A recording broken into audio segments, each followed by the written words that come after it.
Mr. Wonka, I'm Violet Beauregard. Oh. I don't care. What do you have against my family? It's not just your family, it's the whole idea of... You've probably seen Charlie and the Chocolate Factory more times than you can count.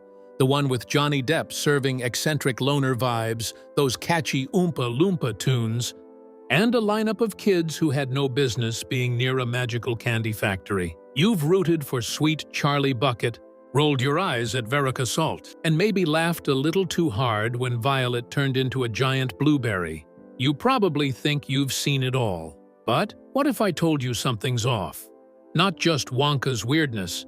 We already clocked that. I'm talking real mistakes. Little errors sprinkled throughout, all leading to one giant blooper hiding in plain sight. So buckle up. We're touring not the factory, but the flaws inside it. The setup, why we missed some things. But before we jump into the mistakes, we need to talk about why a movie like Charlie and the Chocolate Factory is the perfect hiding spot for them in the first place. And honestly, it all comes down to one name: Tim Burton. This man isn't just a director. He's like the gothic Willy Wonka of filmmaking. He doesn't just tell stories, he builds entire worlds. Creepy, magical, sometimes straight-up unsettling worlds. You know that vibe everyone calls Burtonesque? Yeah, that's not just a fancy film school word.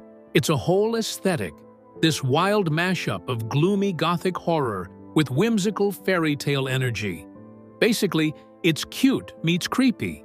Just think about how his movies look. You'll have these washed-out, shadowy color schemes, and then, bam, a flash of bright, almost neon colors that feel like they shouldn't belong, but somehow do. His sets are always giving weird angles, twisted shapes, and buildings that feel like they were designed by someone having a fever dream. That's not by accident. It's actually inspired by this old art style called German Expressionism, which is all about distorting reality to make you feel something instead of just showing you what things really look like. You see it everywhere. From the dark, claustrophobic alleyways of Gotham in Batman to the wacky, curved houses in The Nightmare Before Christmas. Nothing is supposed to feel normal. Burton's worlds are supposed to feel like a dream, or maybe a low-key nightmare. And they're full of little details, so much going on in the background that your brain kind of gets overloaded just trying to keep up. And here's the thing, this kind of visual chaos, it's not some happy accident. It's completely intentional. Tim Burton wants you to feel overwhelmed, enchanted, and maybe even a little disoriented. That's how he pulls you in. You're not just watching a story. You're being dropped headfirst into a world that feels both fantastical and oddly personal at the same time. Burton's talked about this a lot. How growing up in sunny, suburban Burbank, California, where everything felt safe and bland, made him crave the strange, the spooky, the stuff that didn't fit in. That's why his movies are basically love letters to misfits, outsiders, and anyone who's ever felt like they didn't belong. And you feel that energy in every single frame. Charlie and the Chocolate Factory is honestly peak Burton. Like, the factory isn't just a building, it's a full-blown universe. The chocolate room? Literal sensory overload. Waterfalls made of chocolate, edible grass, giant candy mushrooms. It's a dentist's worst nightmare and a child's dream. Then you've got the inventing room, which looks like a chaotic science experiment mid-explosion, with pipes hissing and machines bubbling like they're about to launch a candy-coated rocket into space. And here's where it gets sneaky. Every single room is designed to pull your eyes in a million directions. It's visual misdirection at its finest. While we're busy watching the Oompa Loompas break into synchronized dance routines or trying to figure out how the heck edible wallpaper is even a thing, we completely miss the little stuff. The continuity errors, the awkward edits, the objects that magically move or disappear between shots. Our brains are too overwhelmed by the spectacle to process it all. And that, right there, is the genius of Burton's misdirection. He gives us so much to look at. We forget to look closely, and it's inside that beautiful chaos where the biggest mistakes hide. So with that in mind, Let's get into it. These are the wildest, weirdest, and most jaw-dropping mistakes hidden inside Charlie and the Chocolate Factory. Mistake number 1, the case of the impossible pronunciation. All right, let's talk about our first clue, and it takes us straight back to Willy Wonka's childhood trauma. Yep, the origin story. You know, the flashbacks where young Willy is trapped in what looks like a medieval torture device disguised as dental gear. His dad, Dr. Wilbur Wonka, a dentist so anti-candy, he makes sugar sound like a controlled substance. And to keep little Willy on the straight and narrow, he straps this poor kid's head into a full metal contraption that honestly looks like a TV antenna fused with a bear trap. The whole point of these scenes is to give us context, to explain why adult Willy is, well, Willy. He's got deep family issues, all rooted in a father who cared more about plaque than parenting. The movie goes hard on the headgear. We see it literally holding his lips apart. He can't close his mouth, can't smile properly, and definitely shouldn't be able to talk like a normal human. But here's the thing. He does. He talks. Clearly. Like full sentences. With perfect pronunciation. And that's where the mistake comes in. Let's get nerdy for a second. To say sounds like P, B, or M, you have to press your lips together. These are called bilabial plosives, and they're physically impossible to pronounce if your mouth is stuck open like you're in the middle of a dental exam from hell. Go ahead, try saying puppy or bubblegum without closing your lips.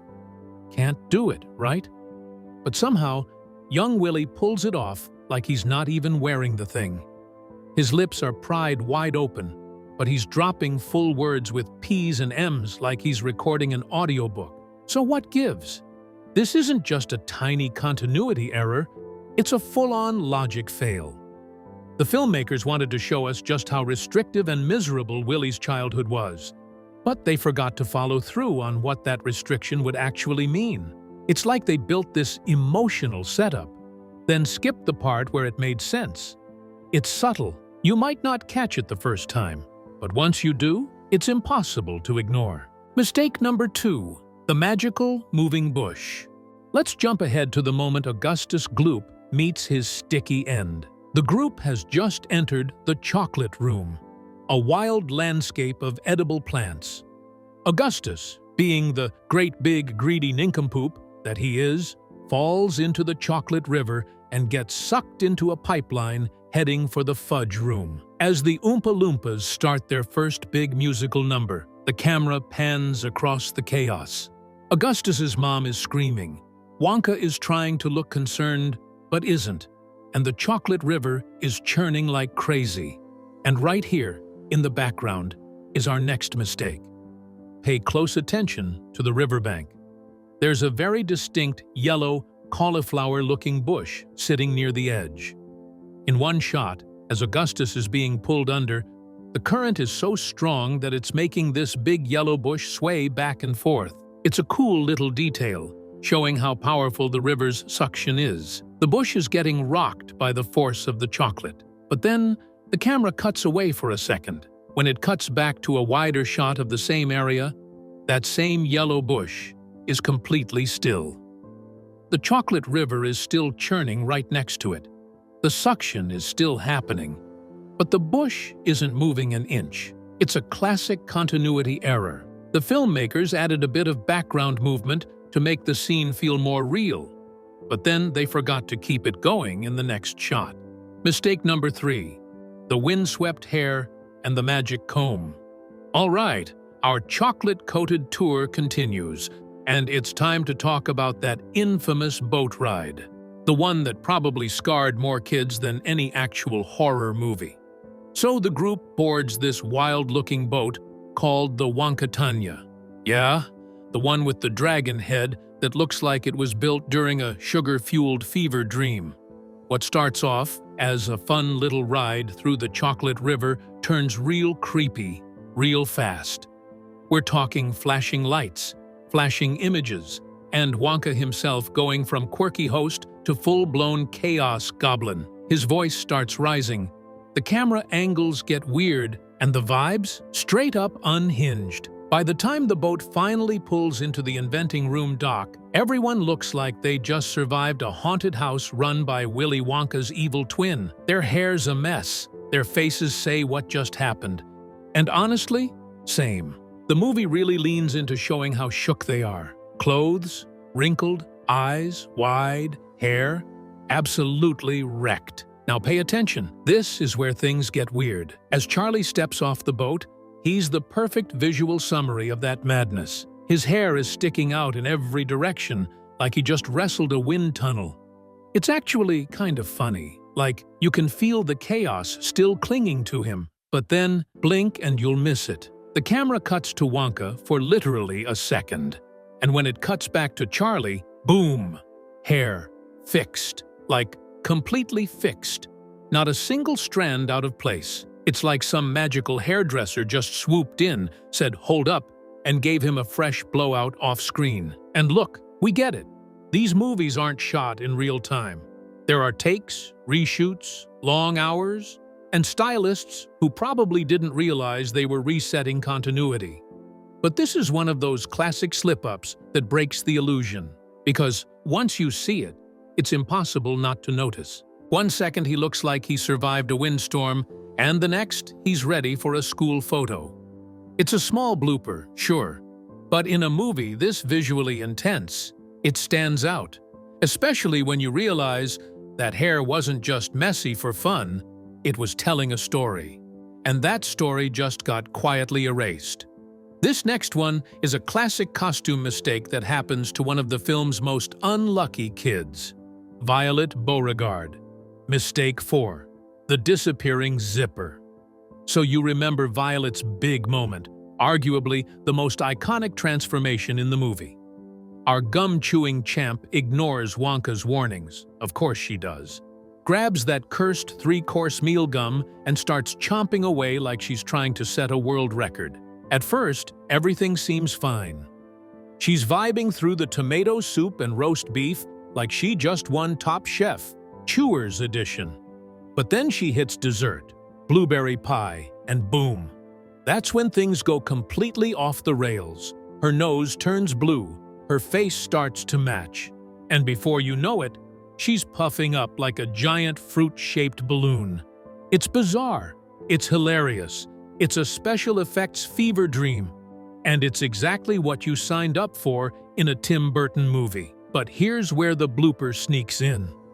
If you look closely at her outfit before all the inflation madness begins, you'll notice Violet is wearing her signature blue tracksuit, with a very noticeable zipper running right down the middle of her jacket. You can't miss it. It's there when she enters the factory, there when she's doing her little gum tricks, and definitely there right before she pops the gum into her mouth.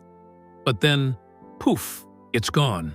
The moment she starts to swell up, the zipper just disappears, like her jacket magically transforms into a one-piece suit with no seam, no fastener, no nothing.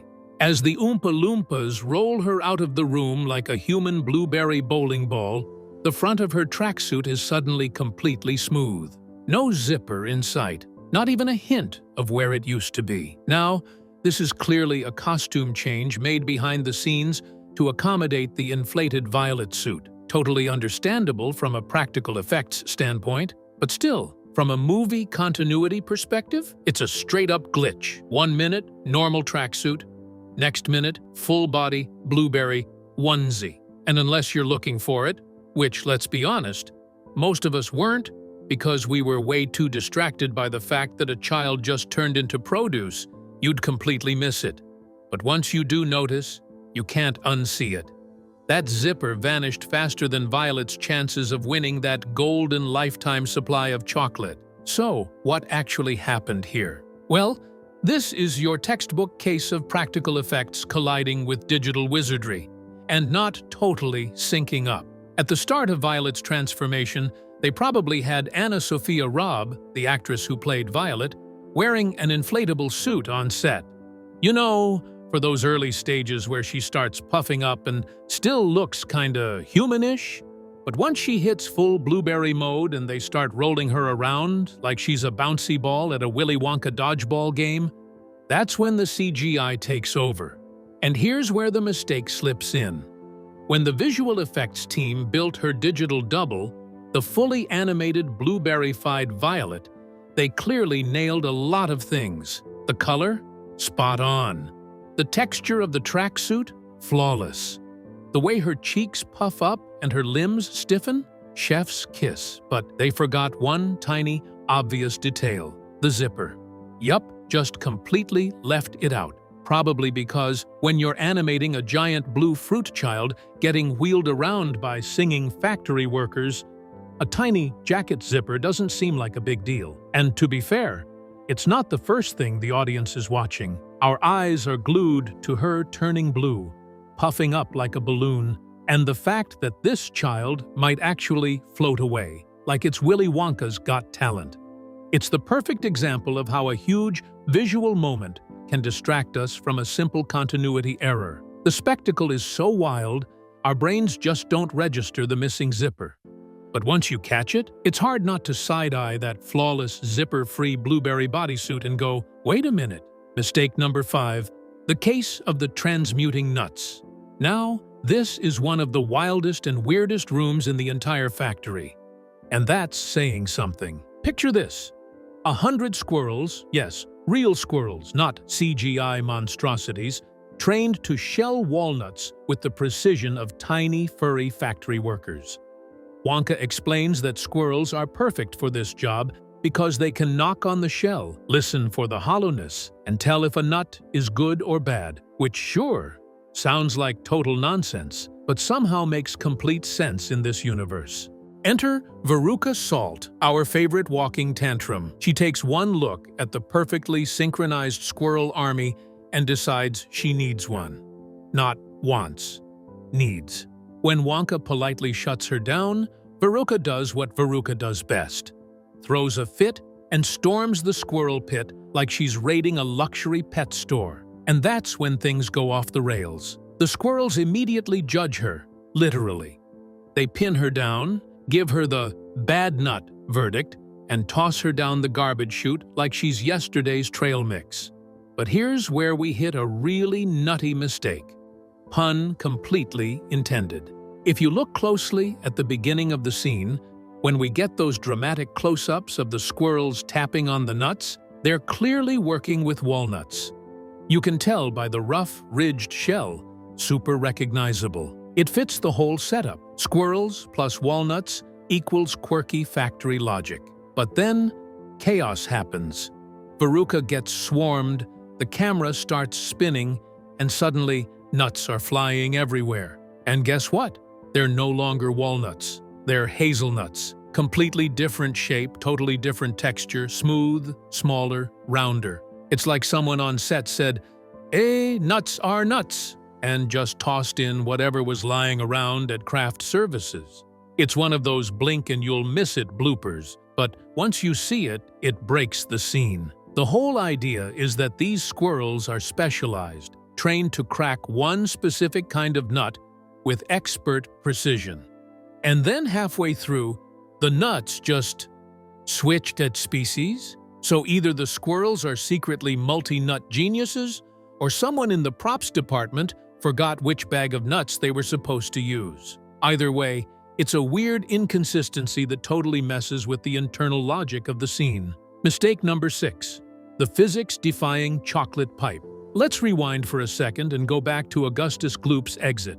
After he falls in the river, he's sucked feet first into a big, clear pipe. As he gets stuck, there's a funny visual gag where a leaky joint in the pipe below him starts spraying chocolate all over his screaming mother. It's a funny moment, but it's based on totally flawed physics. Wonka says the pipe is a vacuum tube.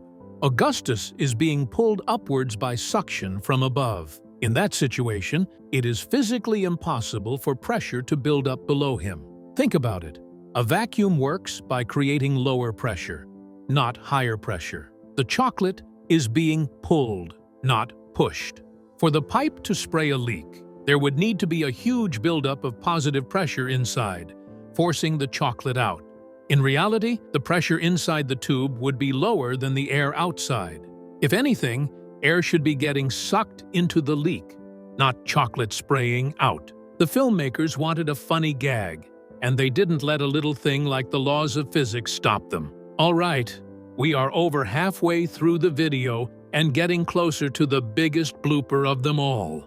If you're enjoying this hunt for hidden mistakes and love being in on movie secrets, do me a favor and hit that subscribe button. And don't forget to ring the bell so you don't miss our next investigation. We've got a lot more to find. Now, let's get back to the factory. Mistake number 7, crew reflections.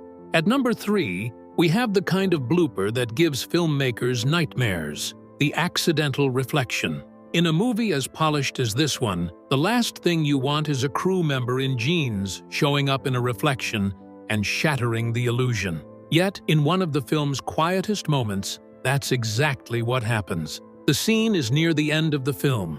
Willy Wonka is at Charlie's tiny house, having just reconnected with his dad. He has come to offer Charlie and his family the chance to move into the factory. In a really sweet moment that shows how much he's changed, Wonka kneels down to shine Charlie's shoes. As they're talking, the camera gives us a close-up on Wonka's face. He's wearing his huge, dark sunglasses. For just a second, as he looks to his right, you can clearly see the reflection of a crew member in the lens. It's a distinct person standing on set, just out of frame. Shooting scenes with reflective surfaces is a huge pain. The crew has to be super careful about where they stand and put equipment. What makes this one so jarring is how intimate the scene is. It's a quiet, emotional moment between Wonka and Charlie. Seeing a third person from our reality pop up, even for a second, just breaks the spell. So why was it left in? The answer is almost always performance. In the editing room, a director often has to choose between a technically perfect take and one with the best acting. It's very likely that this shot, reflection and all, was the one where Johnny Depp and Freddie Highmore delivered their lines with the most heart. Faced with that choice, Tim Burton probably went with the emotion. It's a trade-off directors make all the time. Mistake number 8, the Oompa Loompa cloning glitch. The next mistake isn't just one error, but a bunch of tiny glitches in the Matrix that happened because of one of the most ambitious performances in the movie. Of course, I'm talking about the Oompa Loompas. In the book, they're a whole tribe. But in Burton's film, every single one of them was played by one actor, the amazing Deep Roy. This huge task was pulled off with a ton of digital effects. But the process created some pretty weird and funny side effects. Making the Oompa Loompa scenes was a massive job. Deep Roy had to perform the same dances and songs hundreds of times on a green screen, each time in a different spot. The visual effects team then had to digitally stitch all of these performances together to create an army of identical workers. Tim Burton called Deep Roy the hardest working man in showbiz, and you can see why. But the cloning process wasn't always perfect. In some of the big musical numbers, especially in the original DVD release, you can spot some weird cloning glitches. For instance, during the Augustus Gloop song, you can see some Oompa Loompas running onto and standing on parts of the set that couldn't possibly hold a person's weight, like the edge of a flimsy-looking candy mushroom. It's even been rumored that some of these errors were quietly fixed for the later Blu-ray release. The real mistake, though, is in the fact that perfect duplication is impossible.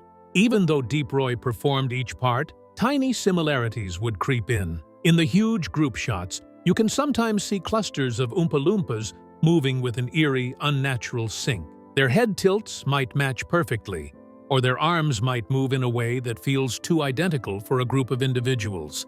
The effect is subtle, but it gives some scenes a slightly robotic vibe that probably wasn't intentional. Connecting the dots. So, what have we seen? We've got impossible sounds, moving bushes, magic hairdos, disappearing zippers, changing nuts, and physics-defying pipes. On their own, they're just fun little movie mistakes, but together, They paint a picture. They show a pattern of inconsistency, a pattern where what's set up in one shot is totally ignored in the next, where the rules of the world, whether it's the rules of speech, physics, or just simple object permanence, are treated like optional suggestions. The filmmakers are constantly telling us one thing and then showing us something completely different. A boy can't close his lips, but he can speak perfectly. A vacuum pipe is under suction, but it sprays chocolate outwards. A jacket has a zipper, until it doesn't. All these little breaks in reality have been training our eyes to spot the ultimate inconsistency.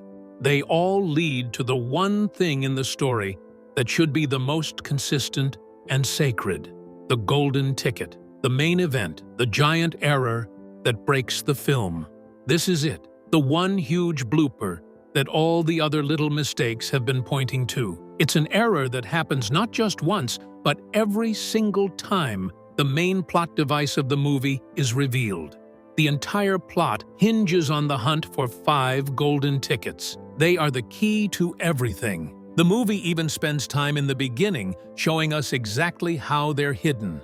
We see a beautiful, detailed montage of the Wonka bars being made and the golden tickets being placed inside. This sequence is critical because it establishes the rules of the game. And here, in this carefully crafted opening, the fatal error is made. Watch very closely. We see Oompa Loompas working the assembly line. A machine places a golden ticket onto a Wonka bar. Pay attention to how it's placed.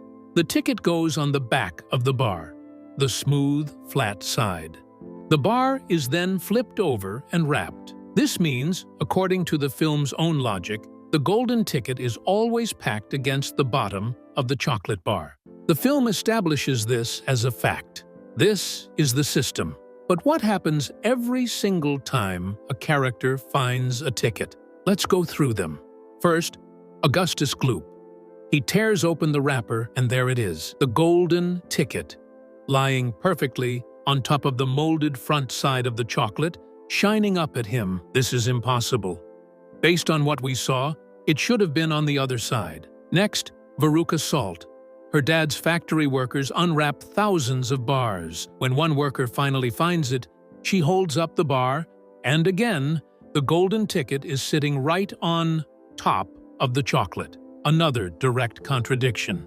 Then we have Violet Beauregard and Mike TV. In the news reports of their discoveries, it's the exact same story. They rip open the wrapper, and the ticket is right there, facing up, on the front of the bar. Finally, Charlie. He finds money, buys a chocolate bar, and unwraps it. In that amazing, slow-motion moment of victory, where is the golden ticket?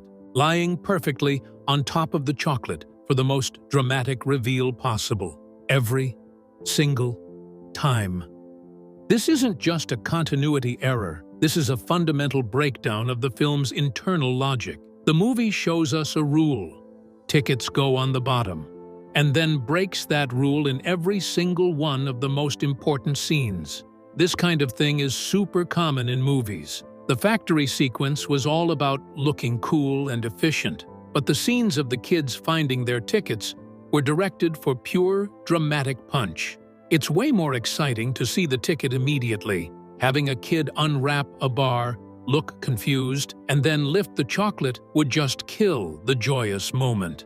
So, the filmmakers chose drama over consistency, betting that we'd be too caught up in the thrill to remember the conveyor belt from 10 minutes ago. And they were right. Why is this such a big deal? Because it changes the nature of the contest. If the tickets were hidden on the bottom, finding one would be a total surprise. You wouldn't know it was there until you lifted the chocolate. The discovery would be pure, random luck, like Wonka said. But with the ticket on top, it suggests the contest isn't so fair. Could you feel the extra thickness or see the gold through the wrapper? It turns a random lottery into something that could be gamed. The filmmakers clearly wanted that dramatic, visually satisfying shot of the ticket shining on top of the chocolate. And to get that shot, they sacrificed the logical consistency they set up at the very beginning. So, What do you think? Did you ever notice the golden tickets were always on the wrong side of the chocolate bar? Does knowing this change how you see the movie?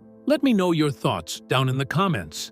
And if you enjoy digging into the hidden details and mistakes of your favorite films, do me a favor and hit that subscribe button. You won't want to miss what we look into next.